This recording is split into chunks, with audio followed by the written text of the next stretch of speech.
नमस्कार, मैं हूं सलामत अली और स्वागत है आप सभी का डीआरवी न्यूज़ में।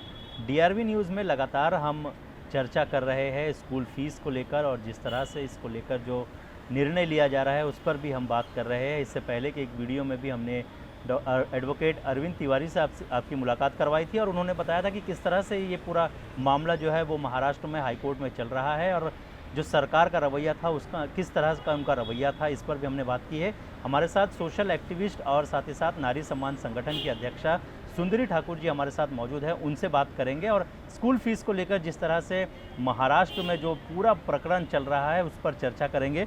सुंदरी जी, बहुत बहुत स्वागत है।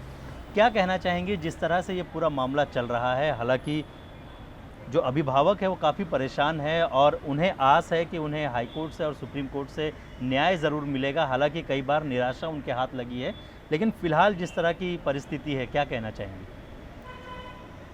पहले तो मैं आपका बहुत बहुत धन्यवाद करना चाहूँगी। मैं 2 दिन पहले मैंने पेपर में पढ़ा था तो मैं बहुत शॉक हुई और आप बिलीव करेंगे मेरे फ़ोन में है गवर्नर के लिए और एजुकेशन मिनिस्टर के लिए, मैंने दोनों के लिए ईमेल भेजने के लिए रेडी कर लिए। मेरे पास पीडीएफ फाइल है अभी भी इसी के अंदर।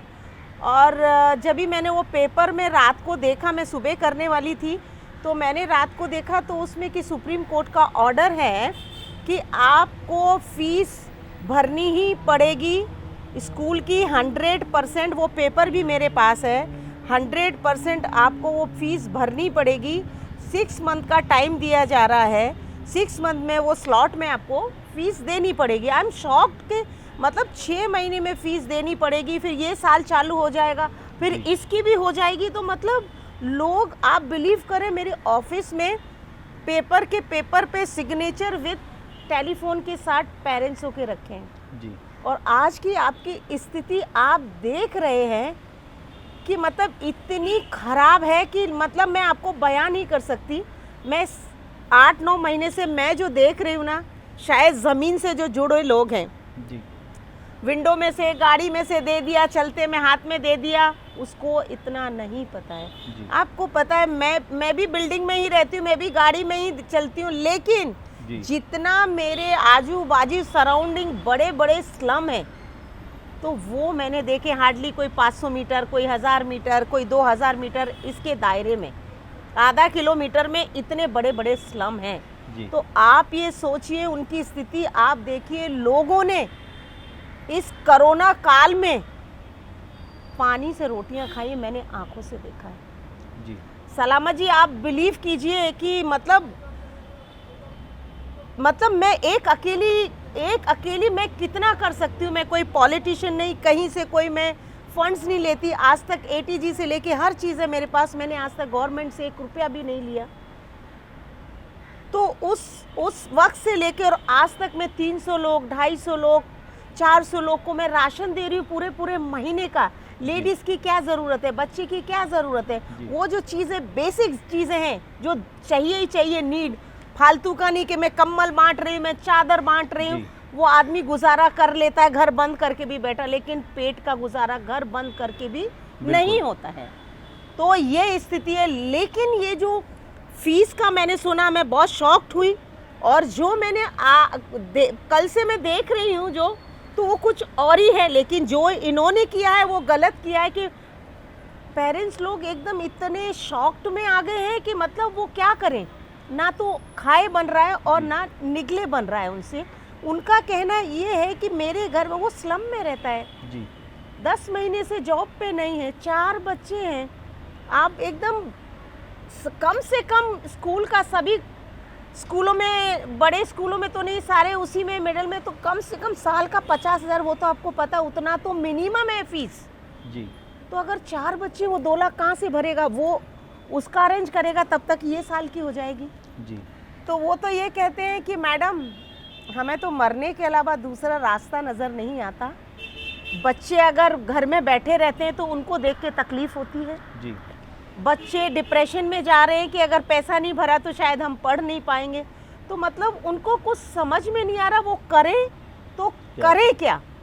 लेकिन मेरे खुद समझ में नहीं आ रहा कि मैंने जो लिखा, मैंने कहा ना, आज मैं आज फिर करने वाली हूँ उनको मेल। जब मैंने कल ये पढ़ा, मुझे थोड़ी राहत आई कि सुप्रीम कोर्ट ने ये नहीं कहा है कि आप फीस भरिए जी और नहीं तो ये 100% भरिए, नेवर। सुप्रीम कोर्ट ने ये कहा है, सुप्रीम कोर्ट हाई कोर्ट दोनों में केस चल रहे हैं, उसमें ये कहा गया है कि आप अभी स्टे है इसके ऊपर, जी बच्चों को आप पढ़ने से स्कूल में कोई रोक नहीं सकता, आप उनको फोर्स नहीं कर सकते, एग्ज़ाम में बैठने ना दिया जाए ऐसा आप बोल नहीं सकते, जी बच्चों को कोई हार्म होना नहीं चाहिए, अगर उनकी सेहत को कुछ हार्म हो गया उसकी भरपाई नहीं हो पाएगी। जी बिल्कुल। इसके अलावा हाई कोर्ट में ये मामला चल रहा है महाराष्ट्र में, और बहुत जल्द इसका फैसला भी आने वाला है। हो सकता है कि फरवरी के आखिर में या फिर मार्च के स्टार्ट में इसका फैसला आ जाएगा, लेकिन तब तक एक जो सस्पेंस है वो बना हुआ है। इस बीच अभिभावक भी कई लोग हैं जो परेशान है कि वो क्या करें।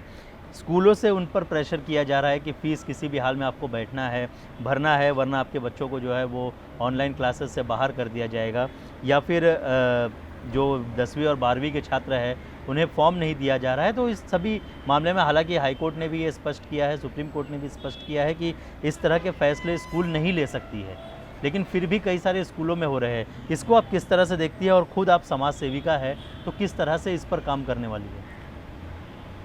मेरा बच चले तो सलामा जी, मैं तो पता नहीं क्या कर दूं कसम से, लेकिन मेरे हाथ में नहीं है ये चीज़, और पर कोशिश ज़रूर करूंगी जी।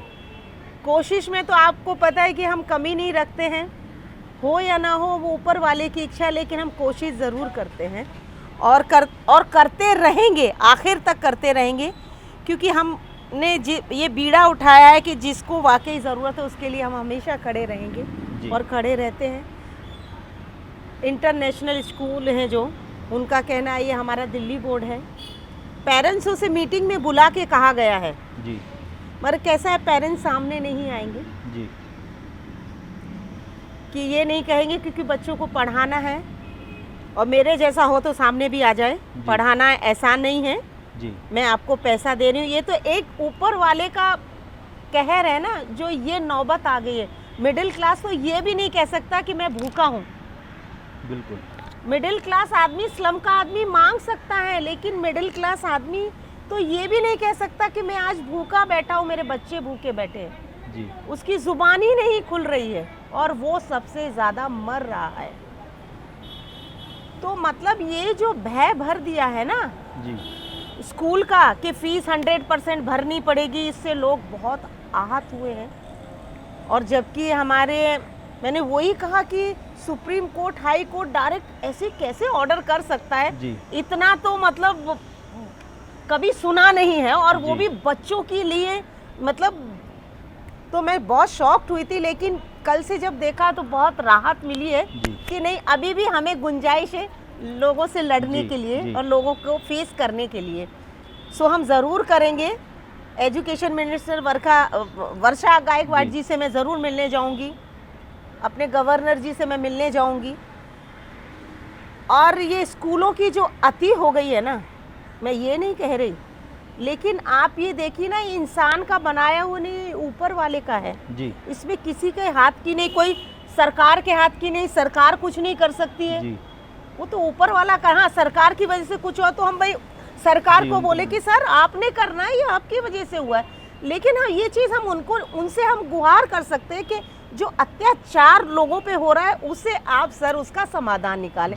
हम अपने सीएम से ये ज़रूर कह सकते हैं, होम मिनिस्टर से हम ये कह सकते हैं, बट लोगों का कैसा है ना कि जो ये देखिए, लोग को मीटिंग में बुला के क्या कहा जाता है, जैसे कि उसमें से कोई खड़ा हुआ कि मैडम हम तो किसी हालत में इतनी गुंजाइश नहीं, हम फांसी लगा लेंगे। बोला आप मरिए या जिए, स्कूल को कोई लेना देना नहीं है, आप अपना घर बैंक पे गिरवी रखिए, बैंक से लोन ले लीजिए, पर्सनल लोन ले लीजिए, मतलब आप कुछ भी कीजिए, ज्वेलरी बेचिए, पर्सनल लोन, मतलब पर्सनल लोन तुझे दे दे, लेकिन वो भरेगी कहाँ से जी।